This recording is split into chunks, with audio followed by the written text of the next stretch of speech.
There is a line that runs across the top of the North American continent. It stretches for 5,525 miles. It cuts through forests and lakes. It runs across wide prairies and over the tall peaks of the Rocky Mountains. It ends in the cold waters of the Pacific Ocean. We call it the border.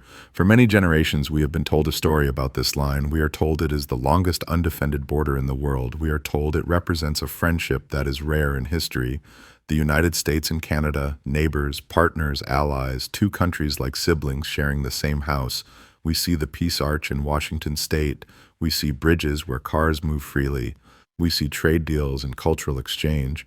But history is like a curtain, and sometimes when you pull that curtain back, you see something that makes your blood run cold. Imagine if I told you that under this friendship, there was a plan to destroy it. Imagine if I told you that the United States military, the same military that fought for freedom, spent many years planning a surprise attack on Canada. This was not a thought experiment. This was not a sketch. This was a fully approved and funded war plan. It had troop movements. It had bombing targets. It had supply routes. It even included plans for chemical weapons.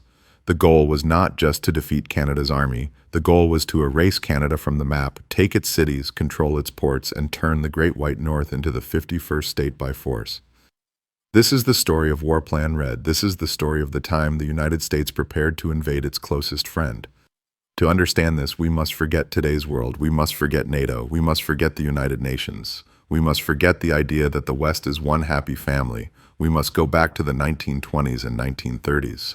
World War I had ended. The trenches were filled. The world was rebuilding. The United States came out as a powerful nation. Its factories were busy. Its banks were full. Its navy was growing. But across the ocean was a rival, the British Empire. Today they are allies, but back then they were competitors. Britain was the old ruler of the world. It controlled the seas and trade. America was the new challenger. Tension grew. They argued over oil, rubber, and war debts. Britain owed America money and did not want to pay. Navy leaders on both sides became suspicious. They built bigger ships. They counted weapons. In Washington, military planners asked a scary question. If war starts between the United States and Britain, how do we win? They knew they could not invade England. The British Navy was too strong. So they looked for weakness. They looked north. They looked at Canada. To them, Canada was not a friend. It was a British territory. If Britain went to war, Canada would join. Canada could be used to attack American cities. So they decided to strike first. In 1930, the war plan was approved. It was called Joint Army and Navy Basic War Plan Red. Every country had a color. America was blue. Britain was red. Canada was called Crimson. The plan was fast and brutal. It aimed to defeat Canada before Britain could help. Canada was divided into war zones. Targets were chosen. Troops and weapons were counted. The plan called for 5 attacks at once. Canada would be cut into pieces. The first target was Nova Scotia. Halifax was important. It was a Navy base and a port that never froze. The plan called for ships to attack and 25,000 soldiers to land. The orders were to take the port and destroy it. The plan even allowed poison gas to be used on Canadian defenders. This was years after gas was banned. The planners said rules did not matter in war. The second target was Montreal. It was Canada's heart. Railways and shipping passed through it. Soldiers would march from the south and reach it in days. Once taken, Canada would be split.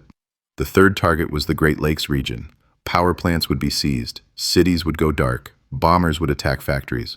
The fourth target was the prairies. Winnipeg was the rail center. Tanks would roll north across open land. The fifth target was Vancouver. The Navy would block the coast and starve the city. The plan assumed Canada would fall quickly. Canada's army was small. America had millions of men and huge factories. The planners believed they could win in a month. They even planned how to rule Canada after. They wanted to remove its government and turn it into American land. But Canada was not blind. They were afraid. Their prime minister knew they could not win a fair fight. A Canadian general named James Buster Brown created his own plan.